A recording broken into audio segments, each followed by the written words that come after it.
नमस्कार साथियों, आज के इस वीडियो में हम प्लेटो के प्रमुख सिद्धांत न्याय सिद्धांत की विवेचना करेंगे। तो आइए इस न्याय सिद्धांत का विस्तार से विवेचन इस प्रकार से हैं। जैसा कि आपको पता है कि प्लेटो की प्रमुख कृति रिपब्लिक,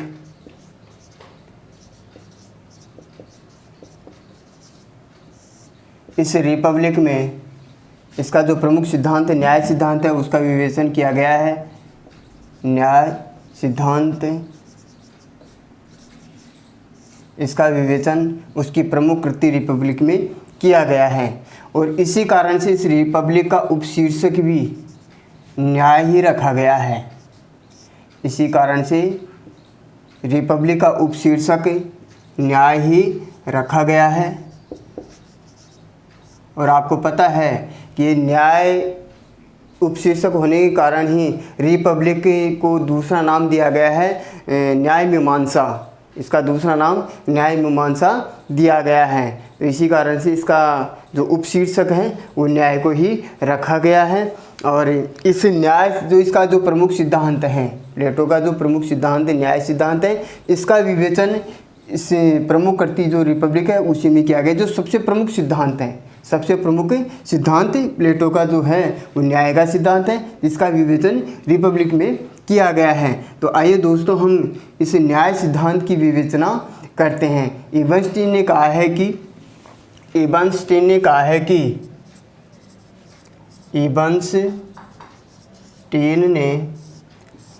है कि प्लेटो का न्याय संबंधी विवेचन, प्लेटो का न्याय संबंधी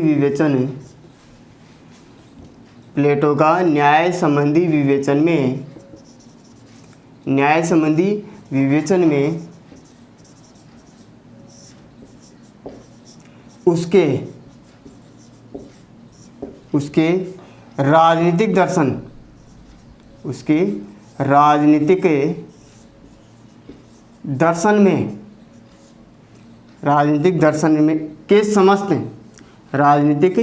दर्शन के समस्त तत्व शामिल हैं। राजनीतिक दर्शन के समस्त तत्व शामिल हैं। अर्थात कहने का मतलब यह है कि प्लेटो का जो न्याय संबंधी विवेचन है उसका प्रमुख केंद्र बिंदु जो प्लेटो के राजनीतिक दर्शन है वो उसका न्याय सिद्धांत ही रहा है। तो इस न्याय सिद्धांत को सबसे प्रमुख सिद्धांत माना गया है और इसी को आधार मान करके प्लेटो ने अपने राजनीतिक दर्शन का प्रमुख केंद्र माना है। तो आइए इस न्याय सिद्धांत की विवेचना करने से पहले हम उस समय में विद्यमान जो न्याय की अवधारणाएं थी जिनका प्लेटो सबसे पहले खंडन करता है और उसके बाद में फिर अपने न्याय सिद्धांत को प्रस्तुत करता है। तो प्लेटो के जीवन के समय में कौन कौन से न्याय सिद्धांत की अवधारणाएं थी उनको हम जानने की कोशिश करेंगे। तो आइए प्लेटो के जो जीवन के समय में जो न्याय की अवधारणाएं थी वो मुख्य रूप से 3 थी, जिसका विवेचन इस प्रकार से है। प्लेटो के समय में न्याय अवधारणा, प्लेटो के समय में न्याय अवधारणाएं 3 थी, मुख्य रूप से 3 थी। तो सबसे पहले थी परंपरागत न्याय सिद्धांत। परंपरागत न्याय सिद्धांत, दूसरा था क्रांतिकारी न्याय सिद्धांत, और तीसरा था कार्य कारण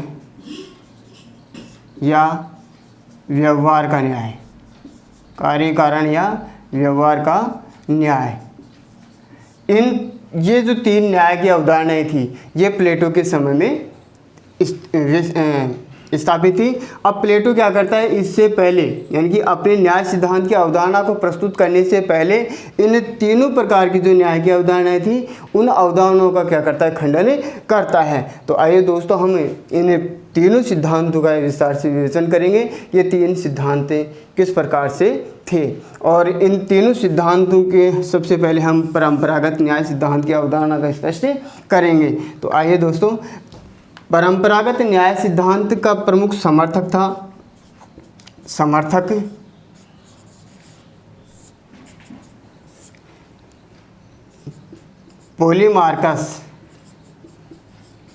पॉलीमार्कस व सिफालस था। पॉलीमार्कस व सिफालस था। कई बार एग्जाम में प्रश्न पूछ लिया जाता है कि परंपरागत न्याय सिद्धांत के समर्थक कौन कौन थे, उन विद्वानों का नाम बताइए। तो पॉलीमार्कस और सिफालस था। अब ये परंपरागत न्याय सिद्धांत क्या था? परंपरागत न्याय सिद्धांत नैतिकता पर बल देता था। परंपरागत न्याय सिद्धांत नैतिकता पर बल देता था, अर्थात ये नैतिकता पर आधारित था। नैतिकता पर आधारित था। परंपरागत न्याय सिद्धांत किस पर आधारित था? नैतिकता पर आधारित था, जिसके प्रमुख समर्थक पॉलीमार्कस व सिफालस थे। अब हम उस समय में ये न्याय क्या था? परंपरागत न्याय नैतिकता पर आधारित किस प्रकार से था? जैसे कि सिफालस ने कहा है कि प्रत्येक व्यक्ति के साथ में उचित व्यवहार देना ही न्याय है। प्रत्येक व्यक्ति के साथ में उचित व्यवहार देना ही न्याय है। और पॉलीमार्कस ने कहा है कि सत्य बोलना तथा दूसरे के ऋण को चुका देना न्याय है। सत्य बोलना तथा दूसरे के ऋण को चुका देना ही न्याय है। और सिफालस ये कहता है कि प्रत्येक व्यक्ति के साथ में उचित व्यवहार देना ही न्याय है। जबकि प्लेटो इन बात का क्या करता है, खंडन करता है। वो कहता है कि ये न्याय नहीं है, ये न्याय नहीं है। तो जैसे पॉलीमार्कस ने कहा है, सत्य बोलना वह दूसरों के ऋण को चुका देना, दूसरों के ऋण को चुका देना, दूसरे के ऋण को चुका देना ही न्याय है। ये बात किसने कही है? सत्य बोलना व दूसरे के ऋण को चुका देना ही न्याय है, ये पॉलीमार्कस ने कही है। सिफालस ने कहा है कि प्रत्येक व्यक्ति के साथ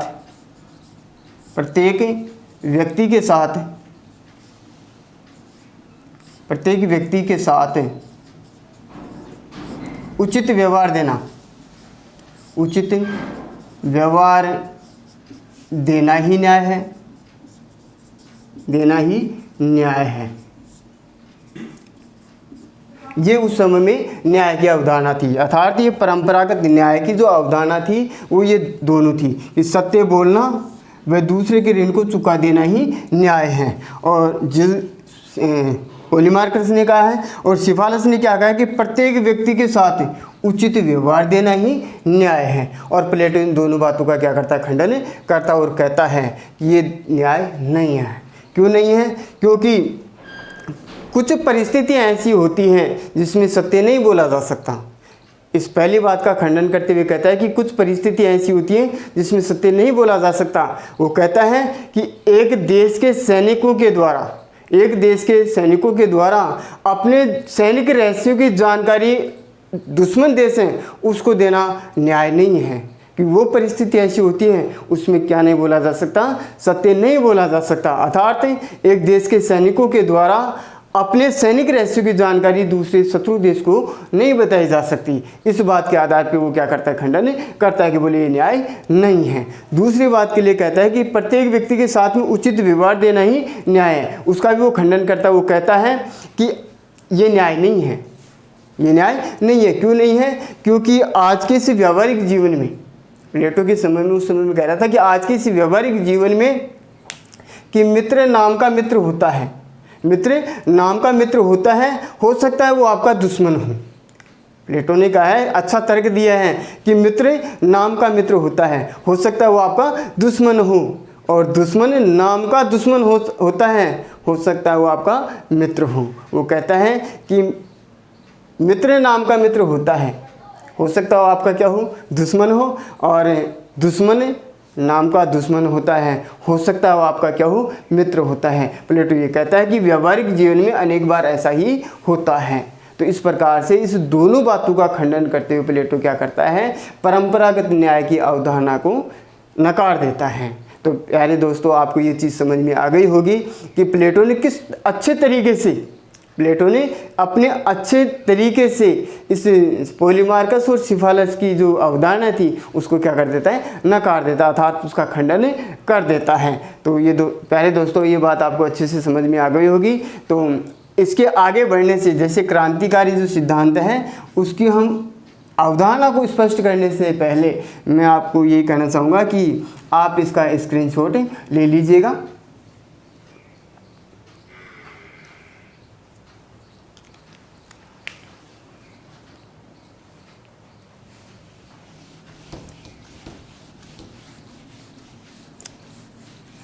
अब इसका दूसरा जो उस समय विद्यमान जो न्याय का सिद्धांत था, न्याय की अवधारणा थी, वो थी क्रांतिकारी न्याय सिद्धांत। क्रांतिकारी न्याय सिद्धांत। अब इस क्रांतिकारी न्याय सिद्धांत की अवधारणा को स्पष्ट करने के लिए प्लेटो ने अपने तर्क स्पष्ट किए हैं। दूसरा था क्रांतिकारी न्याय सिद्धांत। क्रांतिकारी न्याय सिद्धांत का उस समय में समर्थक था थ्रेसीमैकस। थ्रेसीमैकस, ये थ्रेसीमैकस सोफिस्ट वर्ग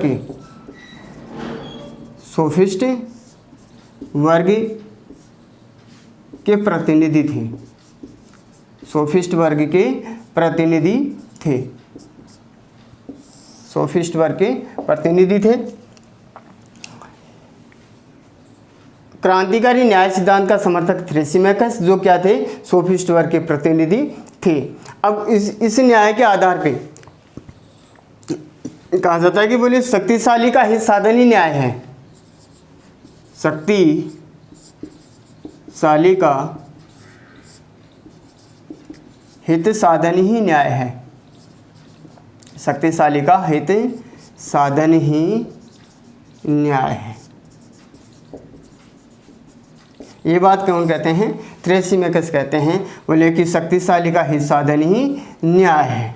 कई बार एग्जाम में क्वेश्चन पूछ लिया जाता है कि शक्तिशाली का हित साधन ही न्याय, ये बात किसने कही है? शक्तिशाली का हित साधन ही न्याय, ये बात किसने कही है? ये थ्रेसीमैकस ने कही है, जिसका प्लेटो विस्तार से इसका खंडन करता है। इसके आधार पे दो बातें हैं। वो कहते हैं कि समाज में सभी व्यक्ति, पहली बात है कि समाज में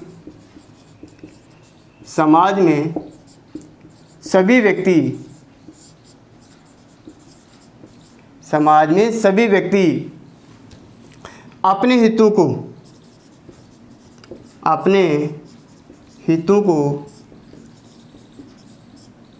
पूरा करना चाहते हैं। समाज में सभी व्यक्ति अपने हितों को पूरा करना चाहते हैं, लेकिन उसमें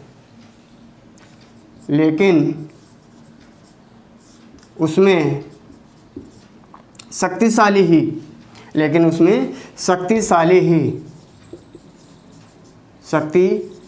ही सफल होते हैं। शक्तिशाली सफल होते हैं। पहला इसका जो तथ्य है वो ये है कि समाज में सभी व्यक्ति अपने हितों को पूरा करना चाहते हैं, लेकिन उसमें कौन सफल होते हैं?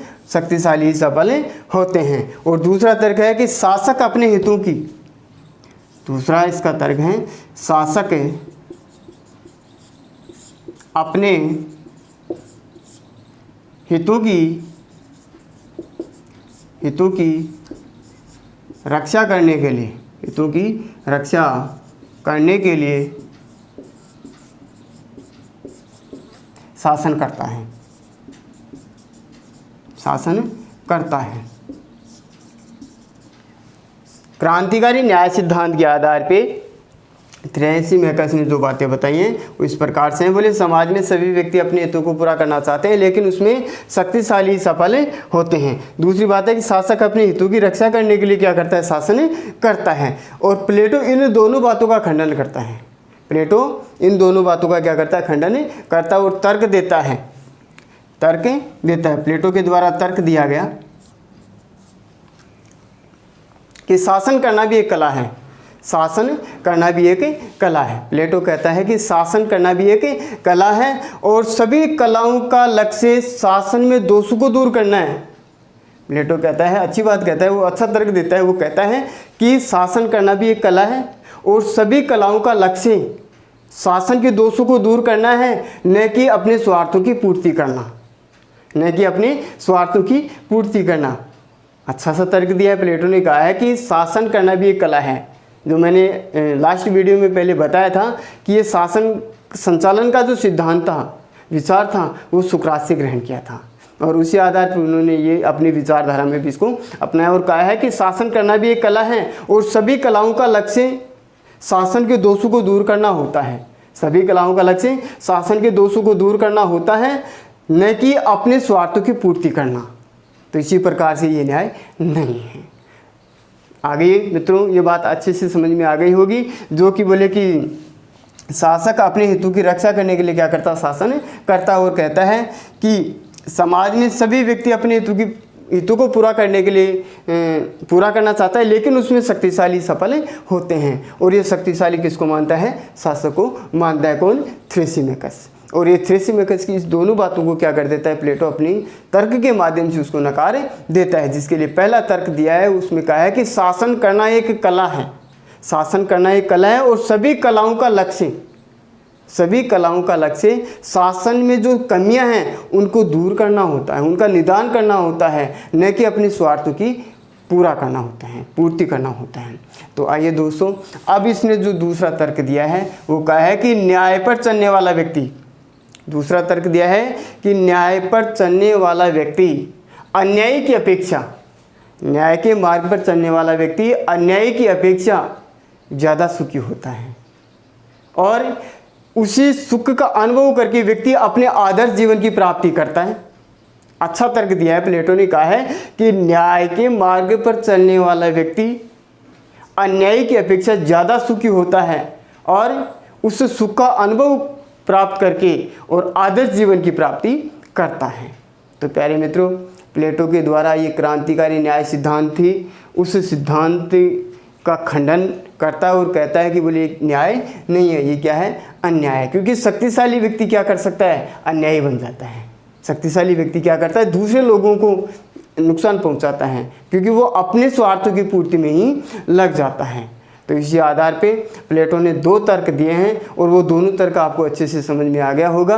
पहला तर्क दिया था उसने कि शासन करना एक कला है, शासन करना एक कला है और सभी कलाओं का लक्ष्य शासन के दोषों को दूर करना है, सभी कलाओं का लक्ष्य शासन के दोषों को दूर करना है, न कि अपने स्वार्थों की पूर्ति करना। पहला तर्क ये दिया।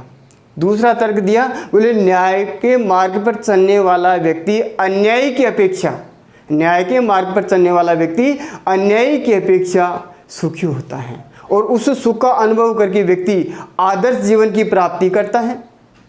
उस सुख का अनुभव करके व्यक्ति आदर्श जीवन की प्राप्ति करता है और इसी आदर्श जीवन की प्राप्ति में सुख मिलता है। तो प्यारे मित्रों, मेरा मानना है कि मैं समझ सकता हूँ कि प्लेटो का ये जो अपने अच्छे से जो तर्क दिया और इस तर्क के माध्यम से उन्होंने परंपरागत न्याय सिद्धांत और क्रांतिकारी न्याय सिद्धांत को क्या करते हैं, खंडन कर दिया और उसको नकार दिया है। तो आप इसके लिए स्क्रीनशॉट ले सकते हैं।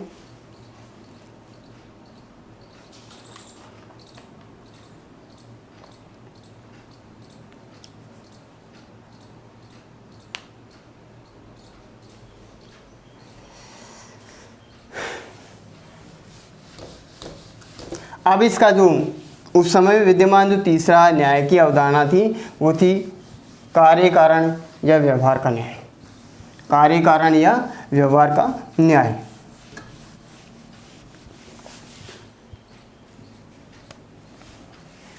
इसका जो उस समय विद्यमान जो न्याय की अवधारणा थी वो थी कार्य कारण या व्यवहार का न्याय। कार्य कारण या व्यवहार का न्याय। अब इसके जो प्रमुख समर्थक थे वो थे ग्लाउकन। इसके प्रमुख समर्थक ग्लाउकन थे। समर्थक ग्लाउकन।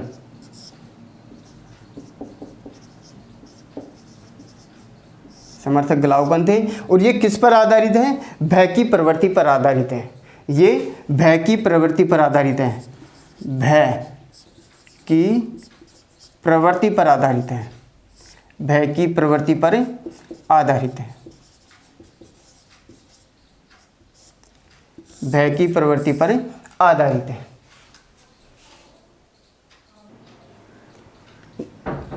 कार्य कारण या व्यवहार का जो न्याय है वो उसका समर्थक ग्लाउकन है, जिसने बताया है कि बोले कि न्याय जो है वो भय की प्रवृत्ति पर आधारित है। और इस ग्लाउकन का कहना है, इस ग्लाउकन का कहना है बोले कि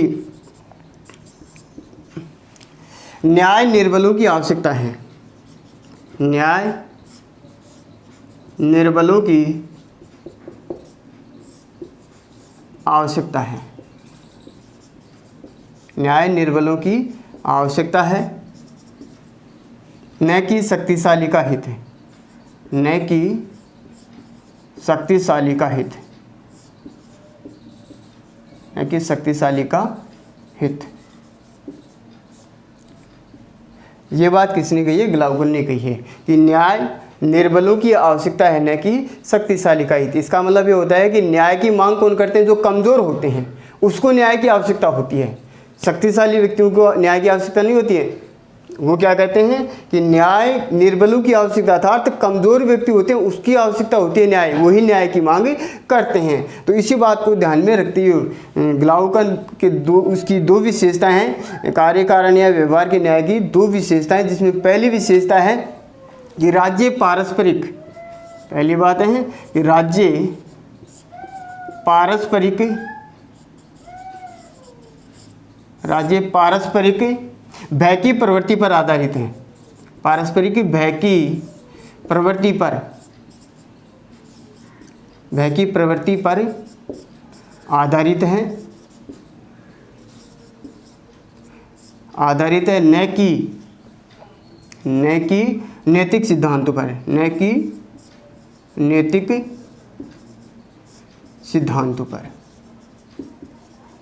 न कि नैतिक सिद्धांतों पर।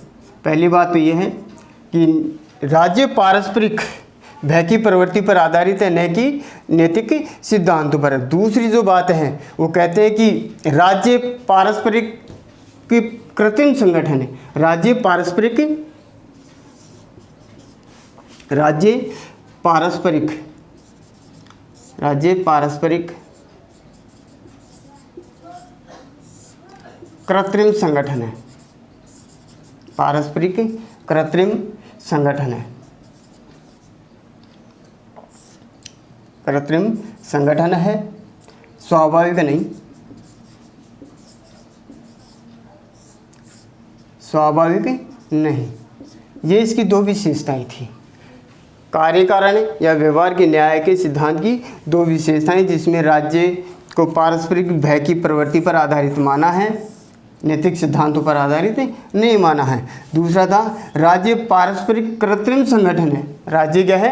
पारस्परिक कृत्रिम संगठन है। और इन्हीं दोनों बातों का प्लेटो क्या करता है? खंडन करता है। और वो कहता है, प्लेटो इन दोनों बातों को क्या करता है? खंडन करता है। वो कहता है कि न्याय, ये जो न्याय है वो कानून में न्याय, कानून में न्याय समझौते पर आधारित है। कानून में न्याय समझौते पर आधारित बाहरी वस्तु नहीं है। कानून में न्याय प्लेटो द्वारा तर्क दिया गया। प्लेटो द्वारा तर्क दिया गया कि कानून व न्याय, कानून व न्याय समझौते पर आधारित, समझौते पर आधारित बाहरी वस्तु नहीं है, बाहरी वस्तु नहीं है, समझौते पर आधारित बाहरी वस्तु नहीं है। पहला तर्क तो ये दिया। दूसरा तर्क दिया कि न्याय आत्मा का आंतरिक गुण है। पहला तर्क ये है। दूसरा तर्क दिया कि न्याय आत्मा का आंतरिक गुण है, आत्मा का आंतरिक गुण है। अर्थात समझ में आ गया हो कि न्याय समझौते पर आधारित बाहरी वस्तु नहीं है, न्याय समझौते पर आधारित बाहरी वस्तु नहीं है। और इसी के साथ में कहता है कि न्याय जो है वो आत्मा का आंतरिक गुण है। न्याय क्या है? आत्मा का आंतरिक गुण है। और इस ये जो न्याय है, कार्य कारण और ये व्यवहार का जो न्याय है वो क्या करता है? इसको बाहरी वस्तु मानता है। जबकि प्लेटो कहता है कि आत्मा का आंतरिक जो गुण होता है, आत्मा का जो आंतरिक गुण जो है वो न्याय है। और वो कहता है, प्लेटो का मानना है कि न्याय की पालना भय के आधार पर नहीं करवाई जा सकती। अर्थात जनता में भय पैदा करके, डरा करके, उसको भय पैदा करके कभी भी कानून व न्याय की पालना नहीं करवाई जा सकती। अर्थात उसकी पालना व्यक्ति अपने स्वभाव से करता है। न्याय की और कानूनों की पालना व्यक्ति क्या करता है? अपने स्वभाव से करता है, जो उसकी आत्मा में निवास करता है।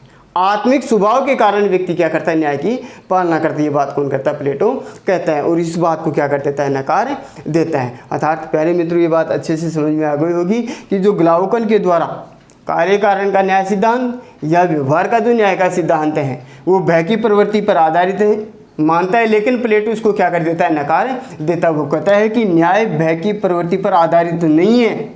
न्याय भय की प्रवृत्ति पर आधारित नहीं है। क्यों?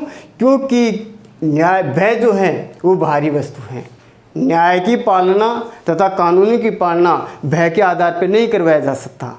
अर्थात व्यक्ति अपने आत्मिक गुण स्वाभाविक रूप से क्या करता है? न्याय की पालना करता है। तो इसी प्रकार से प्यारे मित्रों, प्लेटो ने उस अपने समय में विद्यमान जो न्याय की अवधारणाएं थी, 3 न्याय की अवधारणाएं थी। पहली परंपरागत न्याय की अवधारणा, दूसरी थी क्रांतिकारी न्याय की अवधारणा और तीसरी थी कार्य कारण न्याय की अवधारणा।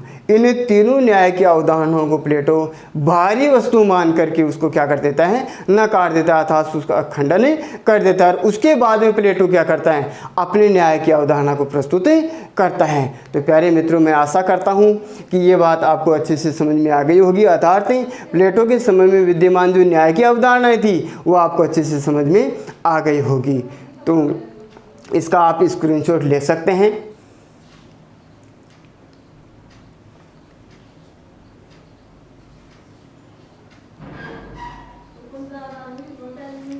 तो प्यारे मित्रों, कई बार एग्ज़ाम में जो क्वेश्चन पूछ लिया जाता है कि प्लेटो के समय में विद्यमान न्याय की अवधारणा को स्पष्ट कीजिए।